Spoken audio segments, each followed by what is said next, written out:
Donald Trump দাবি করেছেন ইরানের সাথে পারমাণবিক চুক্তির কাছাকাছি রয়েছে তার দেশ। ট্রাম্প তেহরান চুক্তির বেশিরভাগ শর্তেই রাজি হয়েছে।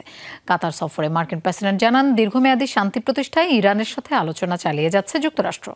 হুঁশিয়ারি দিয়ে বলেন, তেহরানকে কোনোভাবেই পারমাণবিক অস্ত্রের মালিক হতে দেয়া হবে না। এ সময় চুক্তি না করলে আবারও ইরানের বিরুদ্ধে কঠোর পদক্ষেপের হুঁশিয়ারি দিয়েছেন তিনি।